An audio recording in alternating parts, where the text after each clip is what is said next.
Hi, I'm Mark Honeybone from Property Ventures, and welcome to our weekly podcast where we interview prominent members of the investment community along with other professionals in the New Zealand property market. This is a free service from Property Ventures so that you can keep current and learn from some of the best around New Zealand. To check us out, take a look at propertyventures.co.nz. We hope you enjoy today's podcast. Hi, and welcome back to the latest New Zealand property podcast. Today I'm interviewing a young man who's been in the press a little bit lately. He's 32, he's brought 11 properties in the last 5 years in the hot Auckland market. Now Gary Lin, some of you may have heard of. He come from China and has been a New Zealand resident since he was 13 years of age. He started with a couple $100,000, has turned that now into $6.5 million portfolio. So he's going to talk today a bit about how he's done it, some tips for all you budding investors out there. So sit back and enjoy the next half hour or so. So Gary, welcome to the show. Thanks for inviting me. Yeah, a pleasure. So we've got you along today to talk a bit about your story, what you've achieved and how you've done it, and hopefully you'll give a few tips to all the good people out there listening to this. So we'll start at the start, eh? So maybe how old were you when you thought about starting to invest, and why property, and was it your family suggested it, or was it something you've always wanted to do? When I was starting property, probably has to go a long way back. I think, as the New Zealand Herald says, I'm a bit into computer games. Yeah, so I hope for my boy. Yeah. So when I came to here, when I was 13, my mum came here quite a long time ago, and I studied with the college. Went through uni, and then by 21, which is about 2004, I think. Yeah, I graduated. Become a civil engineer, which I'm still a civil engineer now. Back then it was just work, and then I come home and play computer games. But my mom is obviously into. She's kind of like a sharebroker accountant, and she tried to get me into property. I remember the first time I got into property was around. Probably 2005 or 2006, and she got me to buy the apartment she used to live in. Right. So that's how I got exposed. But back then, I had no desire to make money, no desire to have a property and stuff, and I just went along with it. And then subsequently, investing in shares with the spare money I have. After I pay off my student loan. And then obviously GFC came, and obviously I lost a lot of money with that. And also around, I think just before that too, I got sick of computer games because it felt like a second job, And then I guess that's when I started to mature. My mind really opened up about the wonderful things in life outside of computer games. Right. That's why and I joined a network marketing company. But I didn't do it well. But I learned a lot of important things like business accounting, importance of sales, and the most important thing, probably the groundbreaking thing, was I actually read books, starting with Rich Dad Poor Dad. Nice. And that book was really good. It really opened up my mind about wealth creations and things like that, because my dad is like. Kind of into money, and coming from a Chinese background, money is really important, and you can't live without money. And obviously, I'm a quite lazy person, and for me, yeah, obviously I knew I didn't want to work the rest of my life, right? But time to play games. Well, that was back then, and then I'm back to Rich Dad Poor Dad. It was a really fascinating book. And really opened up about the passive income, and more importantly, real estate. Yes. And Robert Kiyosaki, he's not really big keen on shares, right? And because of my first-hand experience losing money in the share market, I thought, hey, property is the probably the thing I want. And then of course, coming from the big good old days of the TV programs, I think talk about location. I think the name of the program. I think. I'll have to talk about that program. Yeah. So I get exposed to property at a very early age, when I came here. Okay, so it wasn't really a big family thing as such. It was No, so not you really. learned along the way and Yeah, by learn reading along the way, definitely. And Yeah, many people started with Robert Kiyosaki's books and yeah, that's right. and other sort of Yeah, similar that's books. right. And then I move on to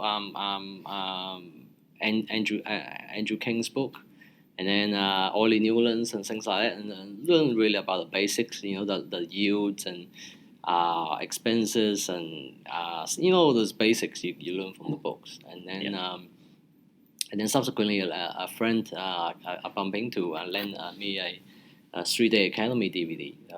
The Rich Mastery one. Okay, yes. And that was really good. Yeah. And it's it just links all the series and the books together with all of practical examples and things like that. I think, and then afterwards, I think back in '08, obviously Rich Mastery was still around, so I went to the free seminars and I bumped into Ron.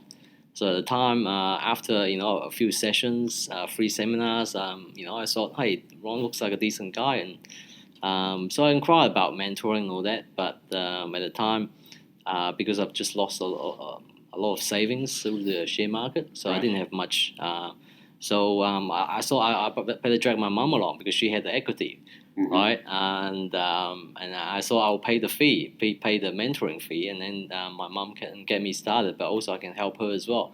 But my mum was really stubborn. She still is, and she didn't want to join, unfortunately. So and of course back then, from an introvert background, my selling skills weren't that good, so I couldn't convince her. You'd have no trouble these days. Well, these days it's different, because I've got the results to back it up. But back then I didn't have anything, just words. And anyways, and then I just kind of I did join Rich Mastery. In the end, I did the tax lien and deed course. Okay. And, although the course itself didn't turn out very well, so at least I didn't lose too much money of it. I still make some, make the thing work a little bit, but it's just there's no profit in it. Yeah.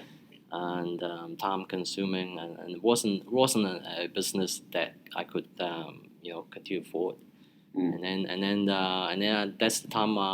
That's when you're first getting into the property. That's not really usually the first bit of thing you would ever do. Yeah, that's right. A bit later down. Yeah, that's right. I was buying property in the States online, sight unseen. It's not the right, and then selling the first property you buy. Yeah, and then selling online as well to customers I've never seen before. So that was really interesting. Yeah. I remember the first one of the first sales I made. One of lady who was a nurse in Las Vegas. Called in the middle of the night, having second thoughts. But of course, I didn't pick up the phone. I just got the message. And then I couldn't sleep the whole night. So that was good stress. It definitely increased my stress capacity. Let's say that. Yeah. And then around the time I met my wife, so kind of put the property thingy on the back, on the shelf, and then just had fun. And so about this time then, so you hadn't really brought any buy and holds at that stage? No, not at all. Okay, no. Right, but it was good. So you're getting a lot of experiences though through different means, from your shares to the deeds and liens from the States, and a bit of education through books and that's right. It's almost like the book Rich Dad Poor Dad says, where Robert Kiyosaki says that usually if you're into business, your first 2 or 3 will probably fail. And if I look back, my network marketing thing, my shares, my US tax deeds thing, it's like 3 failed businesses. Yeah. And luckily my fourth one happens to turn out good. Okay.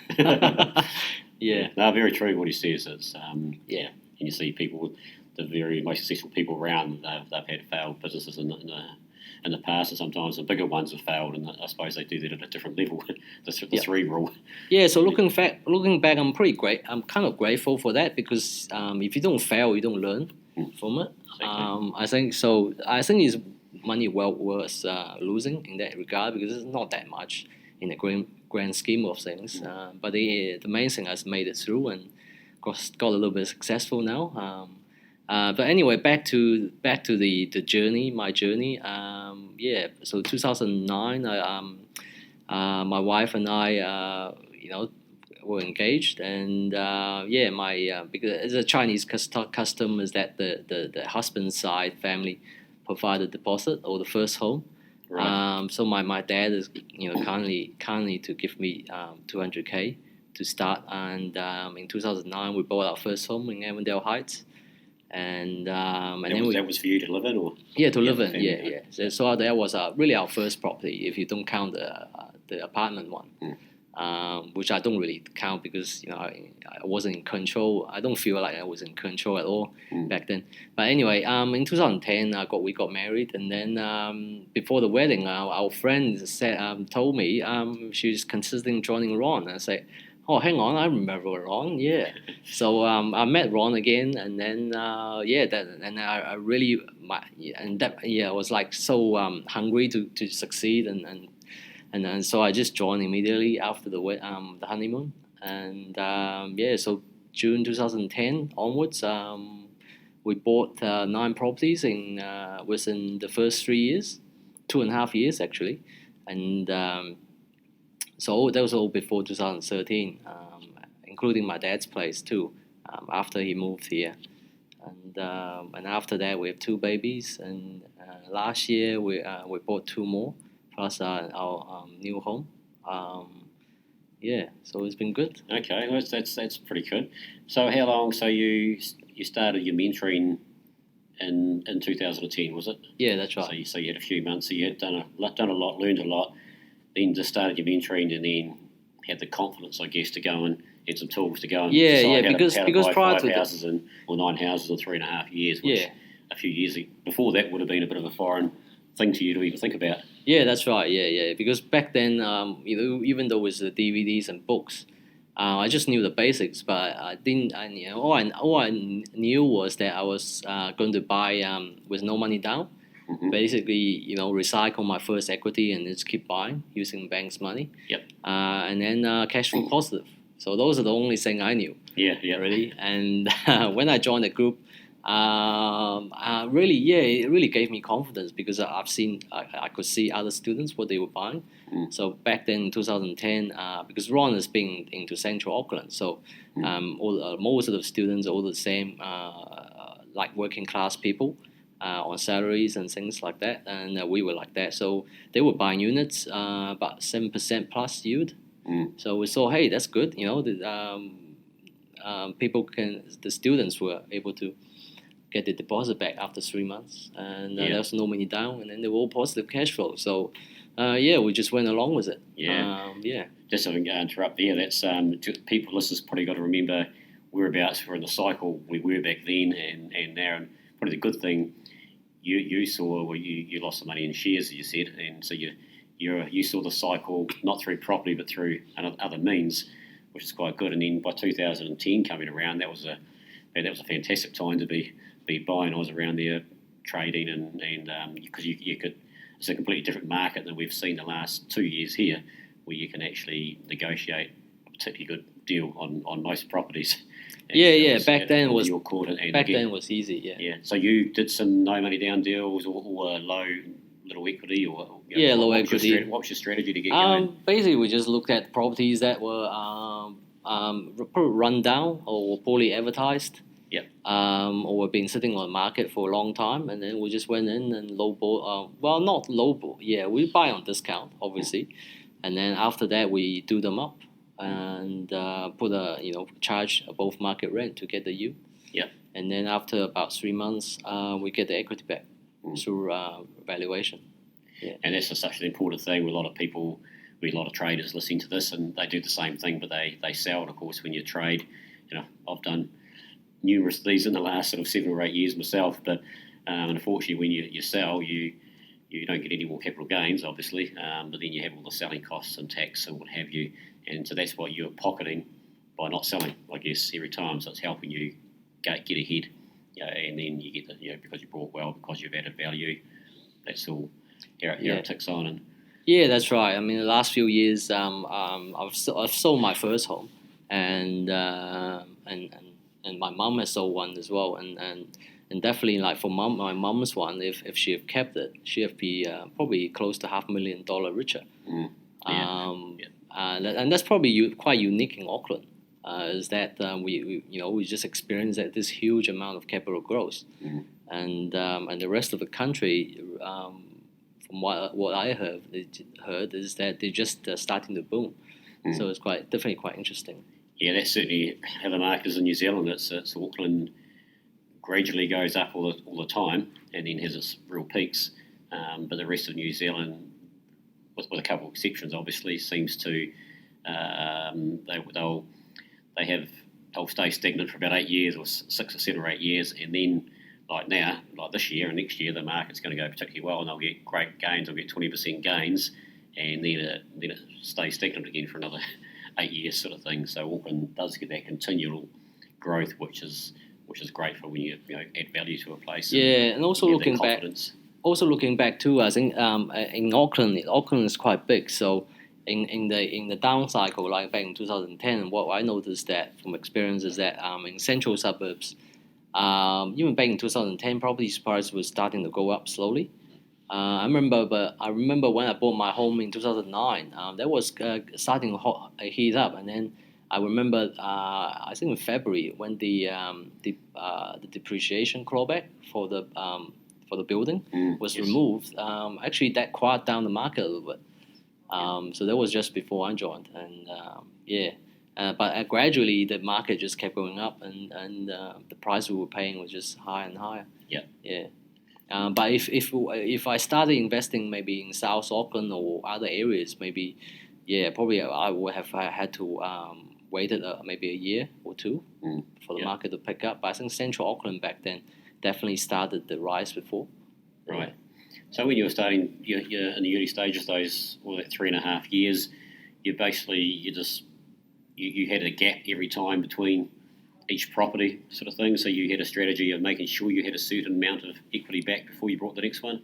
Yeah. So when we started, we had 186K revolving credit, so that's quite sizable. So back then, I think some of the banks we only needed 10% or 15% deposits. So it's quite easy to get that money back in a lot of the deals. So I think the first time we bought, we actually bought two at the same time.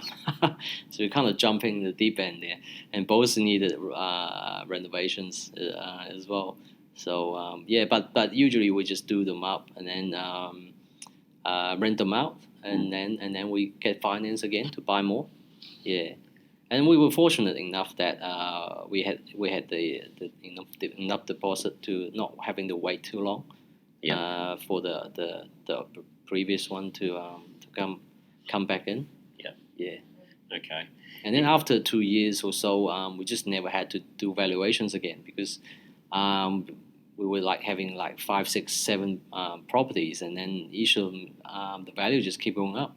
Right. And then all my mortgage broker needs to do is just get the evaluation. Yep. And I never had trouble getting my deposit ever since. Yeah. But nowadays it's more about servicing. That's the big issue for I think most investors now. Yeah, well, as I said, if you only need 10 to 15%, and now of course you need 30%. It's you've got to wait twice as long or do twice as good of a job. The equity. Well, it favors the investors who've been there and have a decent portfolio already. So it doesn't help the first home buyers or the first time investors. No, definitely right. So just and then you had the 9, then you had a bit of a gap for a couple of years before you brought any more. That was just stabilising and. We had 2 babies. Or there's a reason. Oh, you had 2 babies. Well, there you go. Yeah. I mean, I wanted to buy, but my wife wasn't really in the mood. You can imagine. Yeah, your nappies to change and what have you. Yeah. And also around that time too, that we realized our first home was a bit small. Right. And in hindsight, it wasn't really a good purchase. It was on a bloody busy road, and it's got so many retaining walls, and it's not a really attractive property. So, and then we decided, we need a bigger home. Yeah. And we took our time to look at properties. Yeah, it took a while with 2 kids as well. Different when it's your own property, isn't it? Yeah. That's it's all about figures, isn't it? Yeah. So it's around, I think it was around 2013 or 2014. So we finally found our new home. We moved into it, and then we sold our old place. Actually, having the portfolio we had, we were able to buy our new home 100% financed. Okay. which had almost $1 million. Yeah. So if we didn't have that portfolio, we definitely couldn't have done that with Right. our two incomes. Yeah. And which is good because we took our time moving in. And then we had the luxury of spending some time just tidying up our old place before selling it. Yep. Yeah. Okay, well, that's good. Okay, so you've gone through. You've got yourself, was it 11 rental properties or 10? 11, yeah. 11 rental properties.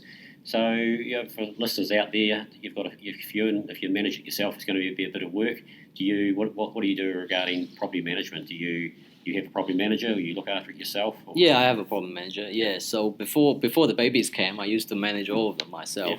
Great experience. I recommend anyone should have a go because they experience the good and the bad points. Yeah, that's right. Bad points in the early stages because that's right. And then you can tell if your property manager is doing a good job or not. Absolutely. And if your property manager slack off a little bit, then you can tell them you've got the experience to be able to do that. And if your property manager is really bad, then ultimately you can always take it back, and then you know what to do with the property. Yeah. Yeah, that's right. That's good. And do you have one property manager for all of them, or is it in different areas? You have different property managers. Basically, I just when the tenants left, I think around 2 years ago, I started to hand them to my property manager. So the old tenants leave. Okay. I just clean up the place and then hand it over. Right. So it's just gradually handing over them. So currently still manage about 5 of them, and just purely because the tenant's been there. So all this time. Been there that long, they're obviously going to be a reasonable tenant. So, one or two of them aren't that good, but it's okay. The property itself needs tidying up anyway. So once the existing tenants leave, I'll tidy them up and hand it over. Okay, I was going to ask you about that. So you're reasonably experienced. You've got 11 properties there. Your sort of maintenance plan. Do you have like a maintenance plan, or is it like when the tenants leave, it's time to do something? Then do you have any strategies you use for that when you have 11 properties? That's a good point. That's a good point. Well, the reason I use a PM too is that I'm not that organized, so I don't really have a plan. I don't write things. All I did was just on every Tuesday I just log on the bank account, check the rents are in, and sweet. Yeah. And I do my 3 monthly inspections. Yeah. In terms of maintenance plan, I kind of in my head I've got an idea of what is needed on all of them. Yeah. It's not rocket science. Yeah. I mean you can do a lot of numbers and stuff like that, but then it takes a lot of time, and also I don't feel it's sometimes you can overanalyze things. Yeah. And for me, I rather just focus on the big picture. Yeah. And for me is I just prefer to have as many properties as I can. Yeah. Okay.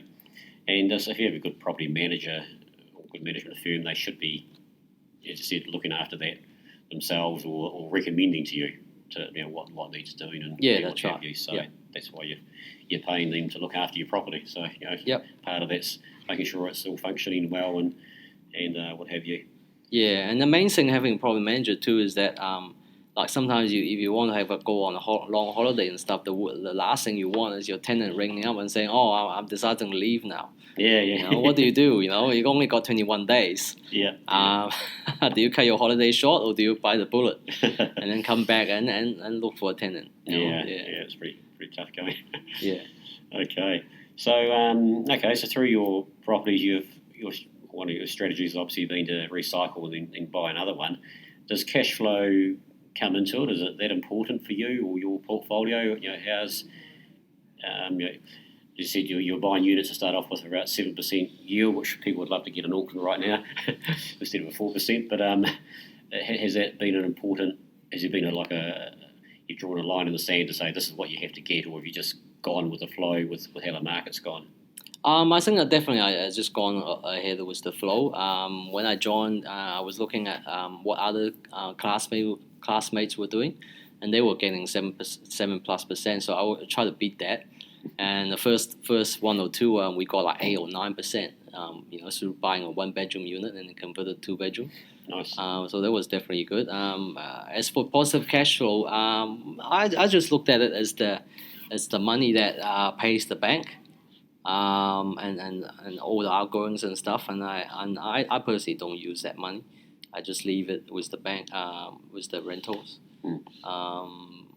Yeah. So for me, I think I'm more focused on getting more properties. Yeah. And I'm more. I've confessed I'm more of a capital gains investor. What drawn me to property. Even before I invested was capital gains. Yeah, that's right. You can get a really, really good cash flow deal. Might make you $5 or $8 grand or $10 grand a year. But if you have a good year like last year, you can make, by having $1 million or an $800,000 property, you can make $160K in a year. Yeah, that's right. So it's not even comparing apples with apples, is it? Yeah. Absolutely. Okay, so and that's why you, I suppose, investing in good areas of Auckland. Yeah, good areas, as Ollie Newland says, leafy suburbs. Yep. Actually, I with the leafy suburb, I just realized that when I was in Christchurch for my sister's orientation, because she's studying at Canterbury University of Canterbury, right. and then I was like going towards the motel, and I noticed all these trees in what's the suburb called, Elam or somewhere? West of the university. And then I noticed all these trees on the side of the road, and I realized, hey, actually, that's what green leafy suburb is. Because I just realized that the new suburbs, you don't have the trees anymore. I don't. Yeah. Yeah, indeed, right. Oh, funny. Good tip. Okay, so through your time, obviously as you said, you converted 1 bedroom to 2 bedroom. You've done some renovations. So what do you look for, or maybe what's a couple of good ones that you've done that's really added extra equity just because of what you've done to the property when you've maybe just after you've brought it, or what have you? The best ones on number was definitely the 1 bedroom conversions. Yeah. From what do you call it, like the easy on the eyes and like appeal and stuff. It's actually the worst in terms of appeal, visual appeal. The if you're buying on emotions, that's probably the last thing you want to buy. Yeah. But based on numbers, they were great. The first one I bought was $173,000. Yeah. For a 50 square unit and a block of 12. It's the upstairs one, and so I've spent about 10,000 doing it up. Yeah. New kitchen, just add a room. It was another structural wall, and a new carpet, new paint, etc. The basic stuff. Yeah. And then I rented out at I think at the time $320 a week. Yeah, so the rent was pretty good. Yeah. And now it's renting out $395. Wow, well, it's a 2 bedroom, isn't it? So, yeah. It's a 2 bedroom, and even though it's a bit small and kind of cramped, it gets the same rent as the comparable 2 bedroom. Yeah. I mean, it takes longer. It takes longer to get your desired tenant because it is smaller. Yeah. But once you get a good tenant, it just brings in money. Yeah. And I remember after I'd done it up, I got it revalued to $245,000. So pretty much I've got my deposit back and I got my rental money back, plus a little bit more extra. Where do you go next? Yeah. So that deal was probably the best. Right. Yeah. And now that the same unit is worth about $450 plus. Yeah.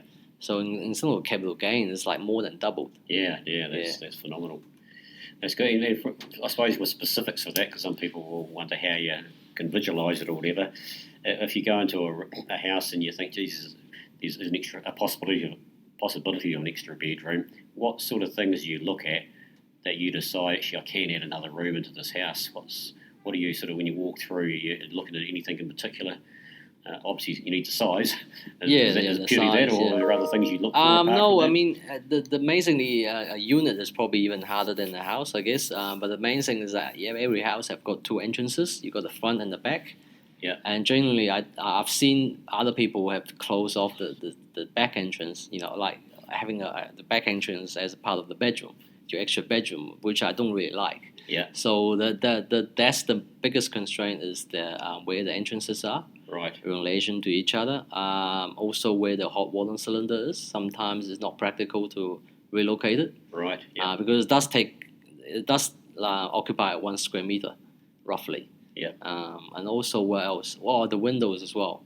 With older houses, you got big windows and you can't just chop the window in half. Doesn't look really nice. Yeah, that's good. That's not good. And if you alter the window itself, then it's a lot of work. Good thing we don't need consent to do that now, but it's still major work to do that. It costs quite a lot. Yeah. What else? Usually the stuff I look for is if the lounge is extra big. Yeah. Really long. A long lounge it's much better. If it's a square lounge, it's really hard. It's hard to. Yeah, but if it's a long lounge, and then there's definitely decent separations between the windows. Yeah. Can pull it off.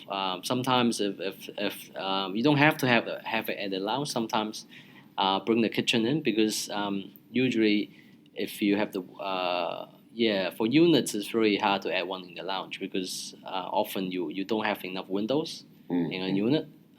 Sometimes it's best to actually turn the kitchen, where usually is closed off by itself. Turn the kitchen into a bedroom, right, and then shift the kitchen into the other side of the wall, alongside the lounge. Those are almost like a apartment style, where you don't really have a dining area, right, anymore, and then you just have the open plan that was the living room and the kitchen together.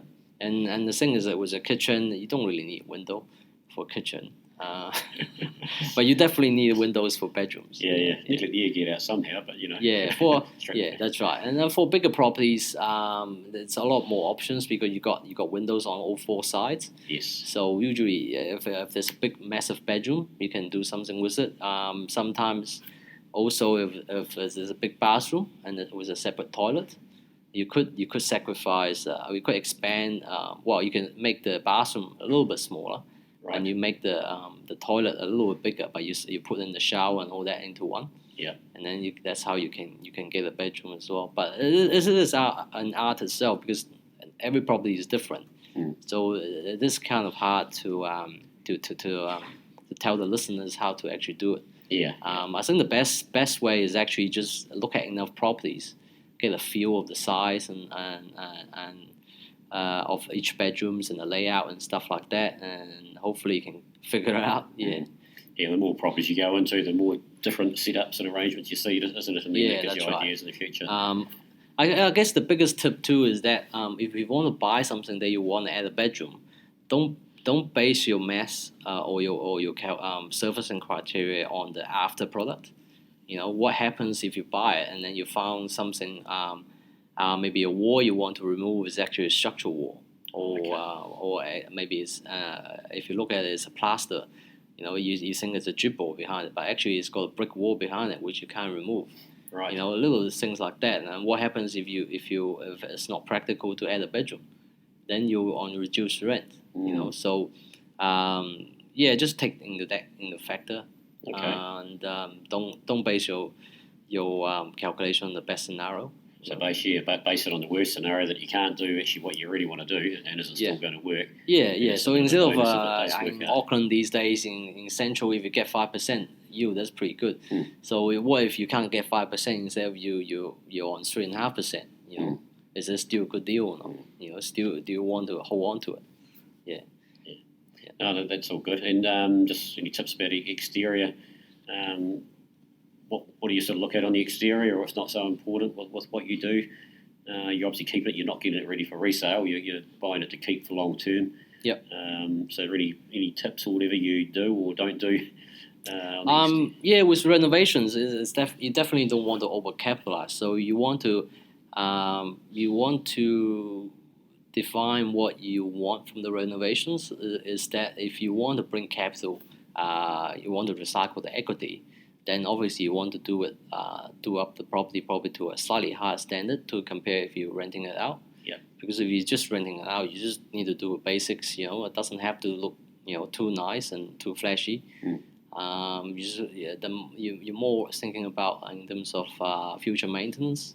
Yeah. Durable stuff you're using. But if you want to get a better valuation, then you probably have to look at maybe some fancier, cheap landscaping and stuff like that. Yeah. Yeah, the first few properties were units, so in the exterior we didn't have to do much at all. Yeah, absolutely. It's only the houses we started buying in the townhouses, cross lease half section houses. Yeah. Then definitely, if the outside is tired, weatherboard or whatever, then you have to tidy it up. Mm. Yeah. Okay. Well, we'll have listeners sitting here, and they'll go, okay, Gary, what have you done? What it's too hard to buy in the current market. Can you tell us about what your last deal was, if you don't mind, in Auckland? Yeah. Because it was only last year, was it? Last year. Yeah. So what sort of property was that, and maybe tell us why to get some understanding. Yeah. So before I answer that question, going back, obviously we're buying units, and they weren't really that really good appeal on the eye, kind of. Yeah. And gradually, I think we got 5 or 6 of those units. My wife decided that she wanted to upclass, have nicer properties. Yes. That's probably the big change. The wife is the boss, and you have to keep her happy. So now definitely we're starting moving towards single level units, and then gradually into townhouses, half section houses. And the last year we bought one is in Untitled Peninsula. It's a half section, 400-ish square meters of land, and internal area is about 100, 120, single bathroom. And the main thing, the reason why we move away from unit is that the units, we can only get like 3.5% yield. Right. Whereas as a 4-bedroom half section townhouse, even though it's more expensive, I could get 4% yield. Okay. Which makes sense. And for me also too is that I'm a big believer in buying good suburbs.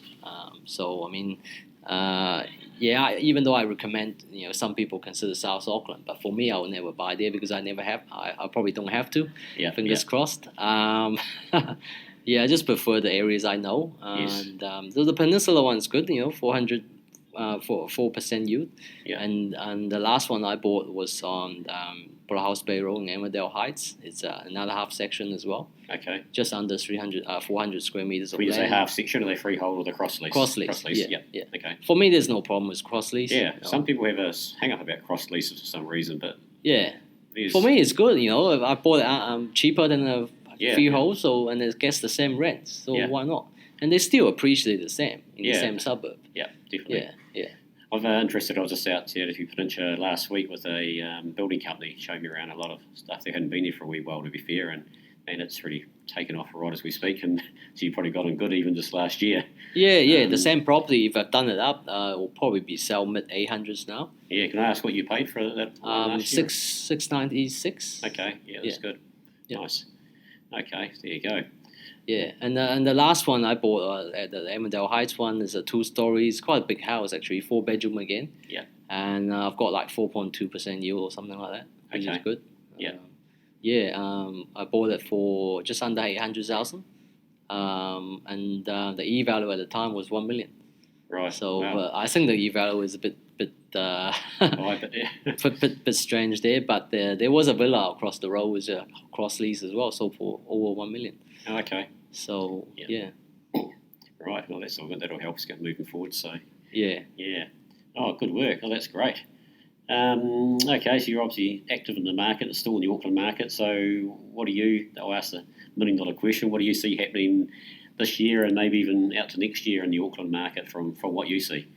Yeah, we're not going to hold it by you. Yeah, I mean, probably the year or 2 years ago, I was a bit concerned about the Auckland market, because I'm a big believer in the Magic 10, 87, 97, 2007, all that. But the more I look at it now and listening to experts like Andrew King and Tony Alexander, I can't see the end coming yet. It almost feels like like nowadays we're just getting to the peak of the boom. It's not even there yet. We're probably maybe another year or two out. The people buying the regions, like the ripple effect spreading to the region is just starting now. Yeah.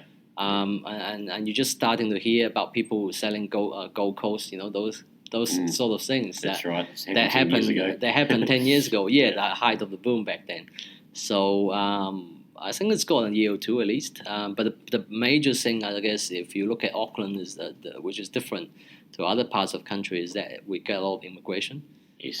Immigration, the simple supply and demand. If Auckland gets 40,000 extra people or 30,000 extra people a year. That's on top of the natural growth, on top of the new babies. That's a lot of people needing homes. Absolutely. And for those new immigrants, well, they need to settle down first, and then it will be a 6 to 12 months, sometimes even 18 months phase where they have to wait, and then they feel comfortable, and then they start buying their first home as well. Yeah. Right. So that big immigration we had last year, that might even not even kick in. You're thinking till later this year or next year with people, most people buying. Yeah. And I think the big thing is also looking at. For me personally, I look at the unemployment numbers as well. So our unemployment numbers, even though with the record immigration, it hasn't gone up. It's actually gone down to 5%. I think 5% now. Yeah, around 6%. Yeah. So anyway.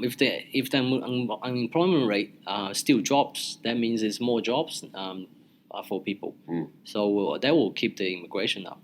So yes, it's very simple. If immigration keep coming, it will definitely drive up the prices. Yeah. And the biggest example is back in 2001 and 2003, where we had the record student numbers. That's the time when my wife came, and a lot of immigrants as well. And then after that, we get the big jump in prices between 2004 and 2007.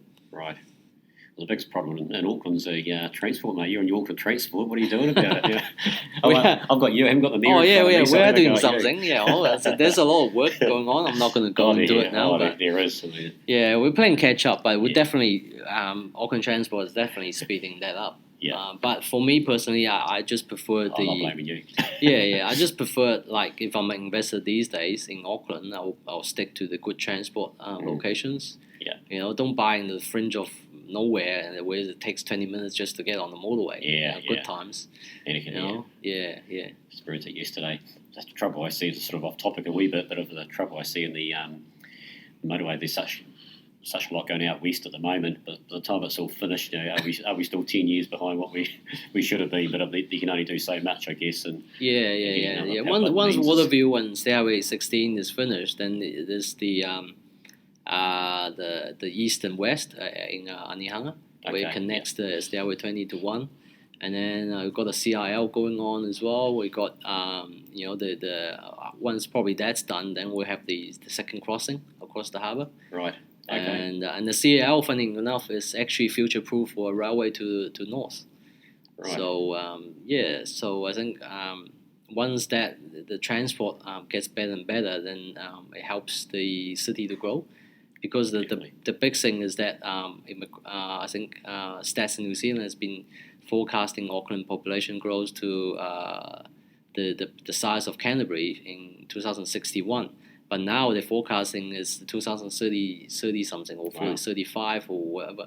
So but the thing is, like, the Auckland growth has consistently been beating the forecasts. Right. So that's definitely So that would just make Auckland more expensive. Yeah. Oh, very good. Okay. Well, before we finish up, there's obviously some investors out there listening who have got one or two properties, or some who are just thinking about buying their first. Any tips for the young investor out there? The biggest thing is for me personally, is that you have to be comfortable where you're buying. I mean, a lot of talk about buying out of town and stuff like that, which is fine. For me personally, I'm not gonna. I'm at a stage where I don't need to do that now. Mm-hmm. And plus, I don't like to travel that far out. I'm pretty lazy. And even if you get used, sometimes if you buy out of town, the rates in the provinces are quite high, and the rents are quite low. So I mean, like, if you repair a roof in Auckland, replace a roof, it might cost you 10 grand. But in the regions, it will be the same 10 grand as well. Mm. But your house is only worth maybe 150 grand. That's a big difference. And also the worry I have is that if you buy a lot in the regions, because of the way that Auckland outpaces everyone else, are you in 10, 20 years time, or maybe even just 5 or 10 years of time, are you able to get back to Auckland market? And something that's I can't answer really. Mm. Yeah.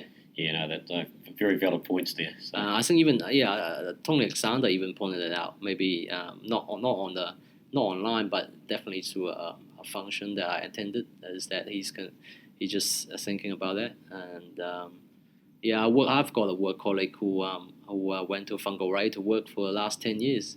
And now when he comes back to Auckland, he struggles to buy back in here. Yeah, that's right. Yeah.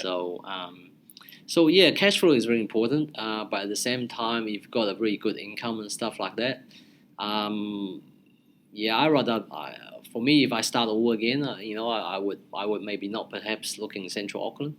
I'll probably look at further out, South Auckland and stuff. I mean, some areas are rougher, reputation-wise is not so good, but I'm sure there's good pockets, and you just need to do your homework. And it's still Auckland, so it's still better than buying Pukekohe or too far out. Yeah. Very good point. You said there are pockets in every suburb, good and bad suburbs. There's perceived good and bad suburbs. Yeah. What I mean to say, but there are good and bad pockets in all of them. For example, in Manurewa, some very good streets in Manurewa. There's some you wouldn't probably want to buy in, and probably no different in Mount Wellington or somewhere closer to town. Yeah. And there are a lot of investors in South Auckland, and some of them are quite big as well. And as long as you manage them properly. I guess for newer investors who were not experienced in managing tenants and stuff, they might have a hiccup or two. But if they do, you just need to hang on. The worst thing you want is have a bad tenant or have a bad experience and say, "Oh no, property is not for me." Yeah. No, don't give up. Just take it as a lesson. Learn from it, and then like I did with shares and stuff, and treat it as a lesson, and then just keep going forward. Don't repeat your mistake. Nice, wise words. Good stuff, Gary. Well, hey, thanks very much for your time today. It's been tremendous to listening. I'm sure you've helped many listeners out there. Thanks, Mark. Take care. So it was great having Gary on the show today. It's not for everyone. You're buying close to the city centre in Auckland, and not everyone can afford to do so. What I liked out of it was his techniques and how he renovates and changes the 1 bedroom to 2 bedrooms or 2 to 3 and a few techniques there, which was enjoyable to hear. So I hope you got a lot out of it. We'll be back next week with another podcast. Until then, have a great week.